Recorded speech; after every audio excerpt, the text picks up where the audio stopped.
আসসালামু আলাইকুম। দেখুন আজকে হাঁসের মাংস রান্না হবে। ফার্স্টে তেল দিয়ে দিচ্ছি,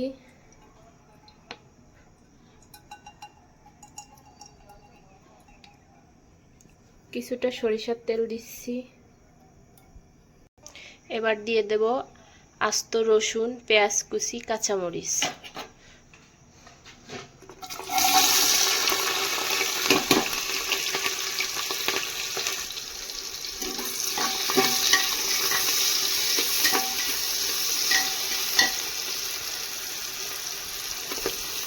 এগুলোকে হালকা হালকা ব্রাউন করে ভেজে নিব।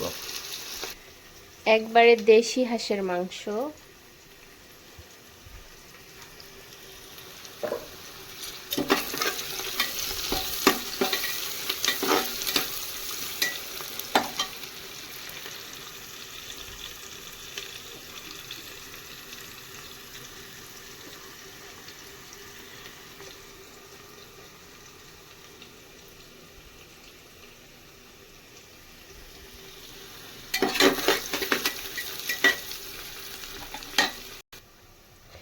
হাঁসের মাংসের মধ্যে দেওয়ার জন্য আস্ত রসুন রেখেছি এবং এখানে পিঠা বানানোর জন্য চাউলের গুঁড়ি মিক্স করে রেখেছি। পেঁয়াজটা আমার ভাজা ভাজা হয়ে এসেছে। এখন এর মধ্যে দিয়ে দেব গরম মশলা। এখানে লবঙ্গ আছে, দারচিনি আছে, গোলমরিচ আছে, তেজপাতা আছে, জয়ত্রী আছে।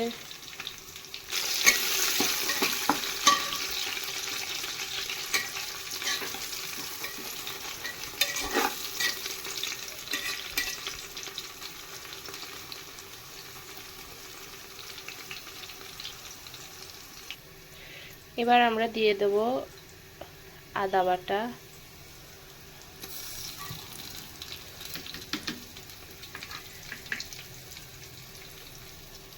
রসুন বাটা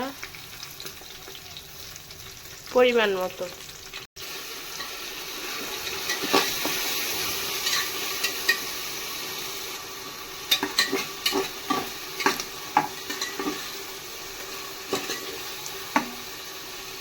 মশলাগুলোকে কষিয়ে নেব। এবার দিয়ে দেব হলুদ গুঁড়া, শুকনো লঙ্কা গুঁড়া, শুকনা মরিচের গুঁড়া,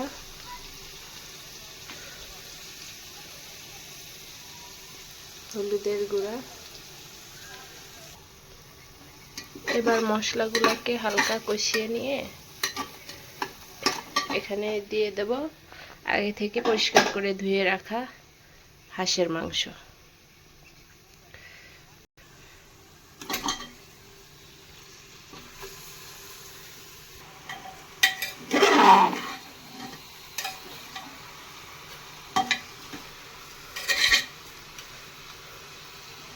এবার উপর থেকে ঢাকনা দিয়ে রেখে কিছুক্ষণ কষিয়ে নেব।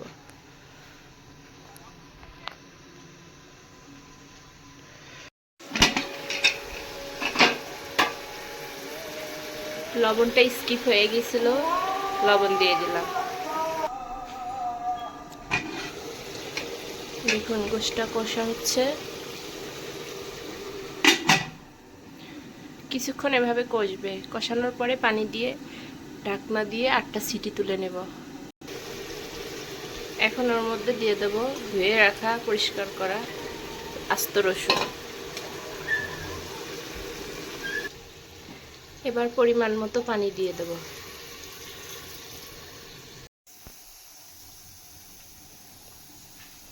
এই যে আমি ঢাকনাটা আটকিয়ে বসিয়ে দিয়েছি।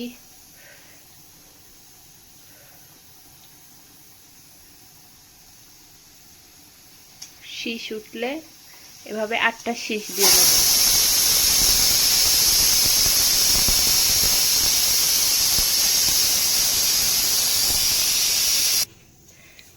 এদিকে চুলা বন্ধ করে দিছি, এদিকে পিঠা বসাইছি। বিসমিল্লাহ। যাক, মোটামুটি আর কি হচ্ছে। প্রথম একটা দুইটা নষ্ট হবে, দেন তারপরে হবে।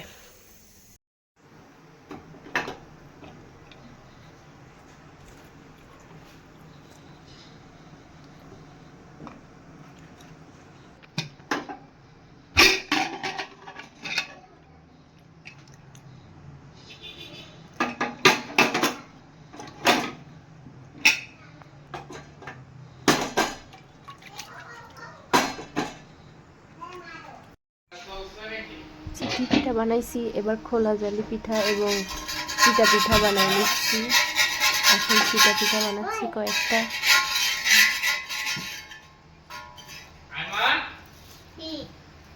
আমি 3 ধরনের পিঠা বানাইছি।